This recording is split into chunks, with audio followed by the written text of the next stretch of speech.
Salut, c'est Dr Love.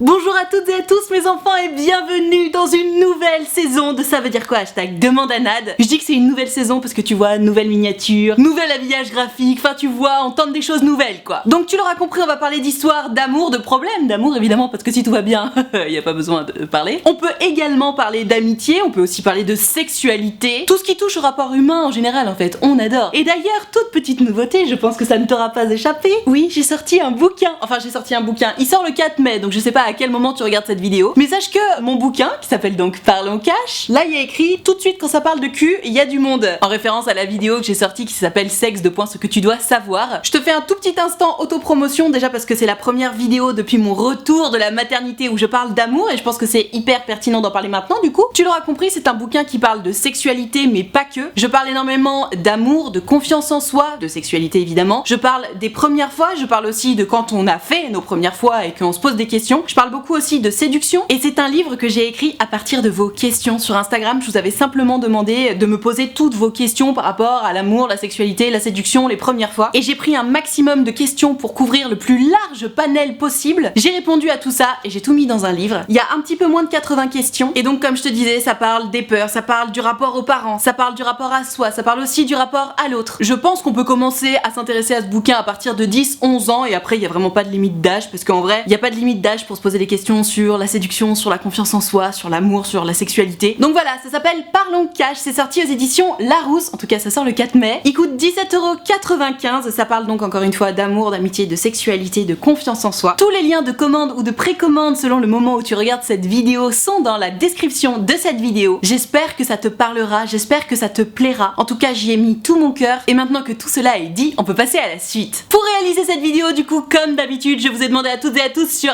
Instagram de venir me raconter vos histoires / problèmes d'amour, de sexualité, d'amitié, de confiance en vous. Vous avez été maxi nombreux pour la reprise à m'envoyer des messages, donc c'est parti, allons en parler. Bah tiens, justement, on parlait du rapport aux parents quand les parents s'en mêlent. Je te lis l'histoire de Gertrude qui a un petit souci avec ses parents. J'ai pas lu l'histoire en entier, histoire de me garder le croustillant avec vous, c'est parti. Salut Nad, j'espère que tu vas bien, ça va très bien, merci. Je te fais un petit message à propos de mon histoire. Je suis en couple depuis 1 an et 4 mois avec un garçon et franchement ça se passe très bien. On sort, on profite, on s'aime, la belle vie quoi. Tu vas donc te demander où est le problème. Effectivement, où est le problème? Le problème ce sont mes parents, ils estiment que l'on ne va pas ensemble, que je mérite mieux, etc. Et c'est très compliqué à vivre pour moi. Si ce mec te rend heureuse, tu mérites mieux que quoi en fait? En sachant que je vis encore chez eux, entre parenthèses j'ai 20 ans. T'as 20 ans et ils se mêlent de ta vie amoureuse? Mais what the fuck? Donc forcément pour se voir, il faut qu'il soit ok. Ils ont parfois des propos durs à son égard, entre parenthèses pas devant lui bien sûr, mais quand ils m'en parlent, et ça me fait de la peine. Bah oui, tu m'étonnes bichette, c'est pas agréable. Bien évidemment je ne l'ai jamais dit à mon copain, je ne veux pas le vexer aussi parce que c'est notre couple. Je ne sais pas si tu as des conseils à me donner pour améliorer cette situation, je te fais plein de bisous, hashtag demande à Nad.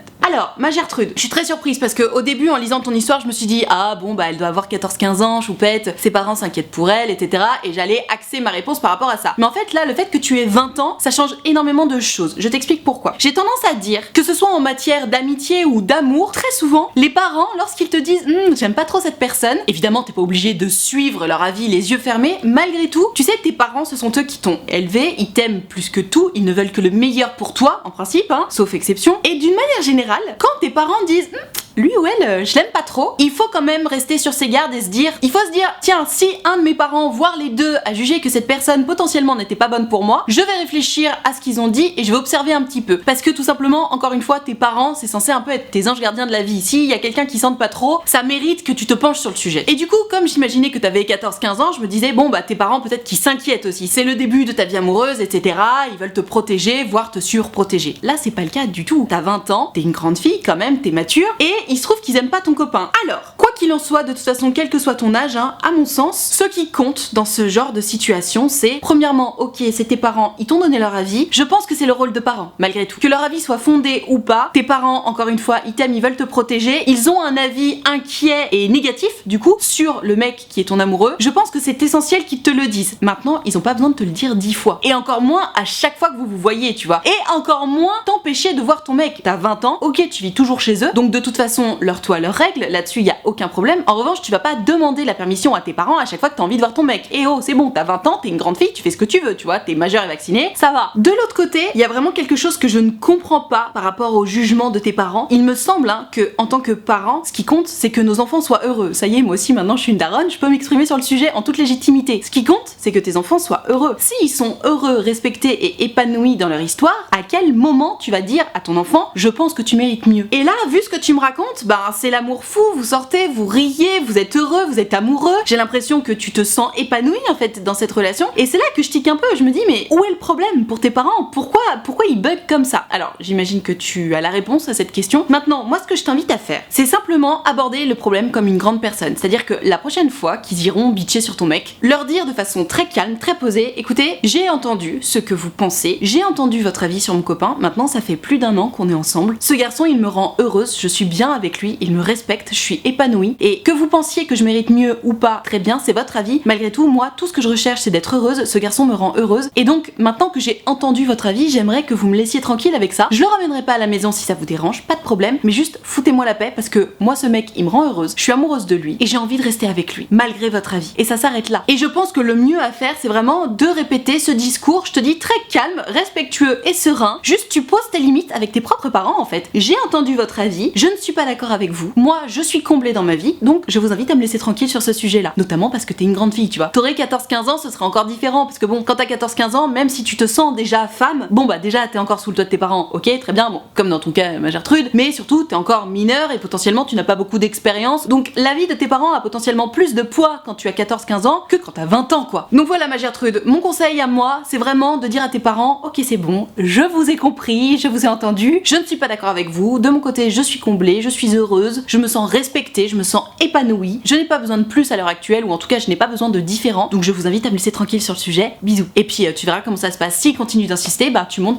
En fait là il s'agit de mettre des limites par rapport à tes propres parents. Même si tu vis sous le toit de tes parents, il y a pas de problème, encore une fois tu le ramènes pas chez eux s'ils veulent pas le voir, mais tu n'as pas à répondre de ta vie privée. Ça c'est hyper important. Et pour le coup, quel que soit ton âge, ta vie privée c'est ta vie privée. Même si tu vis chez tes parents, même si tu es mineur, ta vie privée c'est ta vie privée. Tu entends ce que tes parents ont à te dire parce qu'encore une fois ce sont des gens qui t'aiment et qui veulent ton bien, mais tu as aussi le droit de ne pas être d'accord avec eux. Et la personne qui a le final word, c'est toi. Pourquoi? Parce que c'est quand même ta vie. À méditer.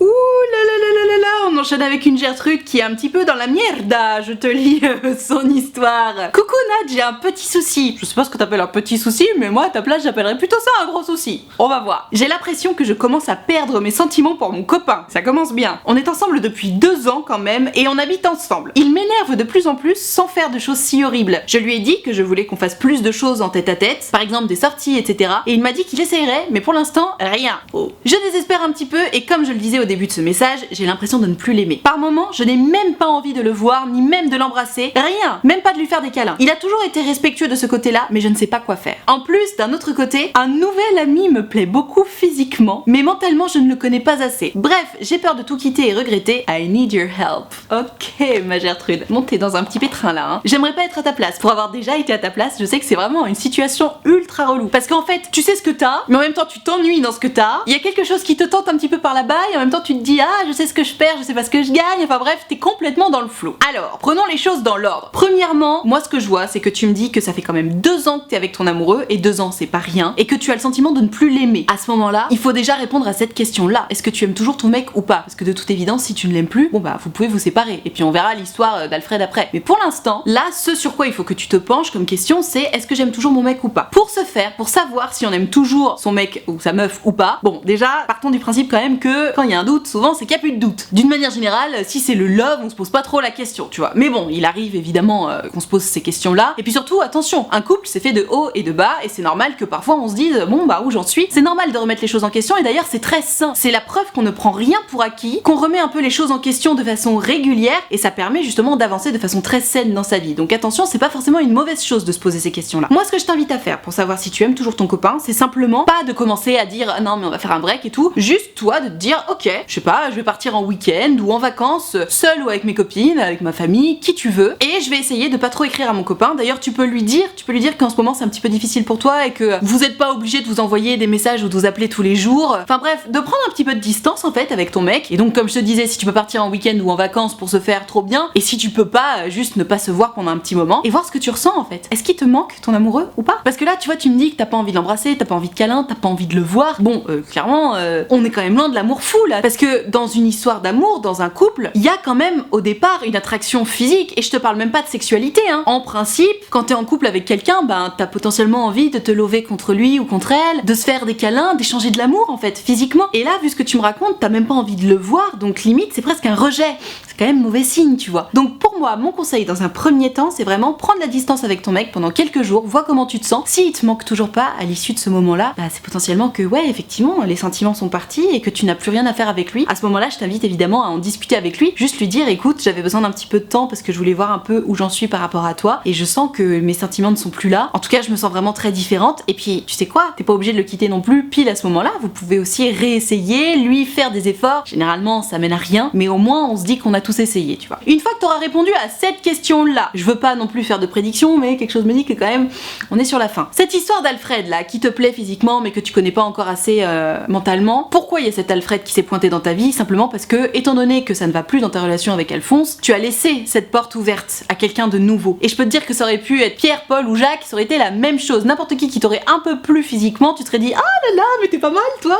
Oh bon, moi je te connais pas, mais en même temps ça m'excite un peu. Tout simplement parce que comme tu t'ennuies dans ton couple, comme ça ne va pas dans ton couple, hop, tu regardes ailleurs. Donc réponds d'abord à cette question de ton couple et une fois que ce sera fait, en admettant que vous êtes plus ensemble, bah là si tu as envie, tu pourras apprendre à connaître Alfred, tu pourras commencer un jeu de séduction avec lui, etc. Moi je pense quand même que c'est un jeu dangereux dans le sens où ça fait 2 ans que tu es avec ton mec, en admettant que bon bah tu te rends compte que tu n'es plus amoureuse de lui, que vous voulez vous séparer, je t'invite quand même à prendre une petite période de deuil de ta relation parce qu'une relation de 2 ans ça s'oublie pas comme ça, même si on se quitte sans avoir plus aucun sentiment. Ça prend du temps de se rendre compte que la relation est terminée, surtout après 2 ans, hein, c'est une longue période de temps, 2 ans. Tu te souviens d'où t'étais il y a 2 ans? Attends, il se passe des choses en 2 ans. Donc prends ton temps. Moi je pense que le Alfred là, tu sais quoi, si vous êtes fait pour être ensemble, vous vous retrouverez, il y a aucun problème, ou même il t'attendra, j'en sais rien. Mais toi t'as besoin de te recentrer sur toi, ne serait-ce que pour ton couple, et si jamais ton couple se termine, ne serait-ce que pour toi-même, pour oublier cette histoire et pour être enfin prête à te lancer dans quelque chose d'autre. Donc le Alfred là, oui c'est très bien s'il t'occupe un peu l'esprit, mais ne jump pas non plus d'une relation à l'autre parce que ça pourrait te jouer des tours et ça pourrait te rendre drôlement malheureuse. À toi de voir, j'espère que tout ça t'aura aidé et on passe à l'histoire suivante.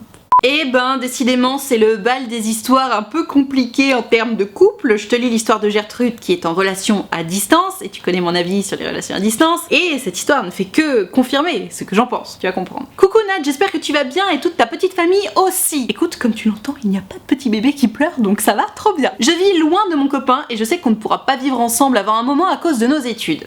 Ah, cela me pèse et j'ai l'impression que mes sentiments font le yo-yo. Je me prends aussi beaucoup la tête et j'ai l'impression qu'il ne tient plus autant à moi qu'avant. Alors si tes sentiments font le yo-yo et que de l'autre côté t'as l'impression que même lui ne tient plus autant à toi qu'avant, déjà ça sent le roussi. On ne se parle pas beaucoup par message, je lui avais demandé qu'on s'appelle plus souvent et j'avais donc par plusieurs fois lancé un appel et maintenant ça fait 2 semaines que j'attends que ce soit lui qui m'appelle. Vous passez plus de 2 semaines sans vous appeler alors que vous êtes en relation à distance? Ah oui c'est chaud. Il part 1 semaine en Espagne avec des amis qu'il voit tout le temps, entre parenthèses ils font les mêmes études et il ne viendra pas me voir avant plusieurs semaines. D'accord, donc le mec clairement sa priorité c'est pas toi quoi. Je compte lui en parler quand on se verra mais pour l'instant je broie un peu du noir, désolé pour ce long message, gros bisous. Et tu rigoles, il est pas très long ton message déjà, et ne t'excuse pas, c'est moi qui vous ai demandé de m'écrire vos histoires. Alors ma Gertrude, je suis désolée de te le dire, mais ça pue du cul cette histoire hein. Je sais pas depuis combien de temps vous êtes ensemble, mais bon, déjà de base, la relation à distance, tu connais mon avis mais je vais le répéter, pour moi la relation à distance c'est ok si on sait déjà combien de temps ça va durer. On peut tenir à distance 1 mois, 3 mois, 6 mois, peut-être même 1 an pour celles et ceux qui sont chauds du collier, mais la relation à distance où on sait qu'il y en a pour plusieurs années et on sait même pas quand est-ce que potentiellement on pourra revivre dans la même ville, c'est compliqué parce qu'en fait tu vois même pas la porte de sortie. Juste tu te dis ok bon ben je suis en couple mais je vois mon mec 3 fois par an, 12 fois par an même, c'est pas énorme tu vois. 1 fois par mois ça fait 12 fois par an tu vois. C'est très compliqué. Déjà t'es dans la pire des situations concernant la relation à distance. Ensuite au-delà de ça, parce qu'il y a des gens qui vivent très bien leur relation à distance malgré ce que je suis en train de te dire tu vois. Je vois des histoires sur Instagram de gens qui sont à 7000 km d'écart et qui le vivent trop bien et tout. Tant mieux pour eux, trop cool. Chacun son histoire et chacun chaussure à son pied. Là tu m'expliques que toi-même tes sentiments ils font le yo-yo et pour cause t'as l'impression que ton mec mec il se désintéresse de toi. J'aurais aimé te dire mais non mais t'inquiète pas ma Gertrude, ton mec il t'aime trop, regarde il fait ça pour toi. Là ce que tu me racontes quand même c'est qu'il préfère partir une semaine en vacances avec ses copains qui voient tout le temps, qui sont en études ensemble, plutôt que de passer te voir. Donc ça veut dire qu'il va se faire une semaine de vacances avec ses potes, plutôt que de passer une semaine avec toi, ou même de te proposer de venir avec eux en Espagne. C'est possible à la limite, parce que qui veuille faire une semaine de vacances avec ses potes, aucun problème. Mais à ce moment-là, si t'as vraiment envie de voir ta meuf, tu dis à tes potes, bah écoutez les gars, venez on fait ça avec nos meufs, comme ça moi je peux voir la mienne, en plus comme vous savez elle est loin, je la vois pas souvent, c'est important pour moi, tu vois. C'est une question de priorité. Et ses potes, si c'est vraiment ses amis, ils auraient compris, tu vois, même si au départ ils étaient partis pour faire un truc entre couilles, entre guillemets, s'il y en a un qui dit que c'est vraiment important pour lui, qui est sa meuf, et ben ok on ajoute les meufs et puis tout va bien. Ça déjà, honnêtement, ça sent pas bon. Ton amoureux, il préfère passer du temps avec ses copains plutôt que de passer du temps avec toi. Moi j'ai quand même l'impression que vous êtes sur la fin dans cette histoire. Pareil, tu vois, tu m'expliques que tu lui as dit que tu voulais que vous vous appeliez plus souvent, donc toi t'appelais tout le temps, et là ça fait 2 semaines que t'attends qu'il t'appelle. Donc en fait le mec, mais tu lui manques pas. Je suis désolée, hein, c'est très dur à prendre dans la tronche, mais il veut pas passer de vacances avec toi et il t'appelle pas et vous vous envoyez pas de messages. Enfin, c'est même pas une relation à distance, c'est une non-relation à ce compte-là, ma Gertrude. Donc je comprends que tu brodes du noir, ma bichette. Toi, tu es dans une relation à sens unique. C'est-à-dire que toi, tu es là, tu attends après lui, et lui, il attend pas du tout après toi, quoi. Il fait sa life, il prévoit des vacances avec ses potes, il t'appelle pas, et s'il t'appelle pas, c'est sans doute que tu lui manques pas beaucoup. D'ailleurs, si tu lui manquais, il viendrait te voir. Bon, quand tu me dis que tu comptes lui en parler quand vous vous verrez, je comprends que tu préfères le voir pour lui parler de ces choses-là, parce qu'effectivement, bah, c'est mieux de se voir, quoi. Si j'étais toi, tu n'es pas moi, hein, mais ce que je ferais, mon conseil, c'est carrément d'aller le voir, en fait. Je sais pas à quel point c'est compliqué, à quel point vous êtes loin, à quel point ça coûte cher d'aller vous voir, mais je pense que, à ta place, je me fendrais d'un petit aller-retour chez lui pour aller le voir et bah, lui mettre une sorte de coup de pression, en fait, en lui disant, écoute, moi je suis pas heureuse dans cette relation, puisque c'est le cas, hein. Je ne suis pas heureuse, je sens que je ne suis pas ta priorité, ce n'est pas ce que je recherche, donc qu'est-ce qu'on fait? Est-ce que tu comptes modifier ça? Auquel cas, ben, je vais te laisser le temps de faire des efforts, de rééquilibrer tout ça, et puis on voit ce qui se passe. Soit tu m'expliques que, ben non, en fait, t'es très bien dans ta vie comme ça, que pour toi, tes potes, ça passe avant, et y a pas de problème, c'est juste que ce n'est pas la relation que je recherche, et donc on va s'arrêter là. Mais toi, il faut impérativement que tu te rendes compte que là, tu es dans une relation qui ne te correspond pas. Tu n'es pas épanoui dans cette relation. Cette relation ne t'apporte pas ce dont tu as besoin. Ce dont tu as besoin, c'est d'un amoureux qui t'appelle régulièrement, de toute évidence, qui t'envoie régulièrement des messages, d'un amoureux qui fasse de toi sa priorité, en fait, tout simplement. Comme beaucoup de monde, hein, je suis comme toi. Et là, c'est clairement pas le cas. Attention, hein, je dis pas que ton amoureux, il a pas le droit de partir en vacances avec ses copains, pas du tout. C'est juste qu'il y a un moment, si on veut pouvoir appeler ça une relation, il faut se voir régulièrement. Et là, c'est pas le cas. Donc voilà, moi c'est ça que je ferais à ta place. J'irai le voir, je discuterai de ça avec lui. Et surtout, en fait, rends-toi compte de ce que tu veux et de ce que tu ne veux pas. Là, actuellement, tu es dans une relation qui reflète tout ce que tu ne veux pas. Tu n'es pas sa priorité, vous ne vous voyez pas, tu n'as pas suffisamment d'amour, tu es en insécurité affective, y a rien qui va. Donc soit il est capable de changer ça et vous vous redonnez une chance, soit il n'en est pas capable, / il n'en a pas envie. Auquel cas, c'est qu'il faut que tu arrêtes cette relation. Ça fait pas plaisir, mais c'est la vérité. Je te laisse réfléchir à tout ça. Je te souhaite vraiment bon courage et n'hésite pas à me donner de tes nouvelles d'ici quelques semaines. Je te fais des gros bisous d'amour.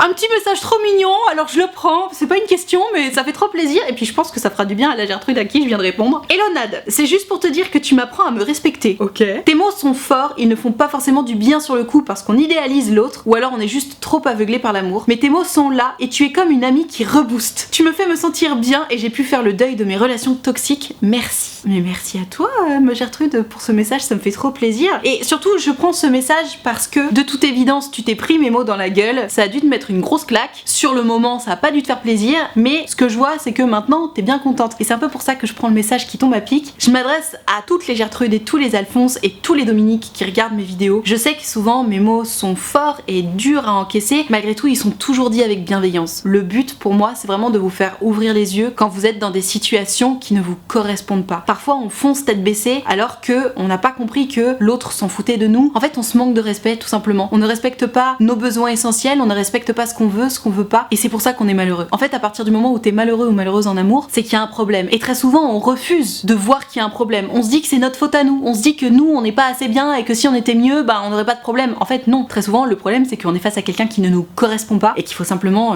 changer son cheval de bataille. C'est pas évident à voir et c'est pour ça que souvent mes mots sont presque incisifs. Mais ça me fait trop plaisir ce que tu me dis, ma Gertrude, parce que je sais, et c'est la raison pour laquelle je suis franche du collier comme ça, je sais que parfois il faut un petit peu secouer les gens pour qu'ils ouvrent enfin les yeux et que ça fasse un peu comme un électrochoc. Donc merci pour ton témoignage court mais intense pour moi. Déjà parce que ça me va droit au cœur encore une fois de voir que ça t'a reboosté et que ça t'a aidé. Et puis aussi parce que j'espère du coup que toutes les personnes qui se sentent un petit peu bousculées par ce que je raconte seront aidées par ton témoignage et se diront que une fois qu'on a sorti la tête hors de l'eau, ça va mieux.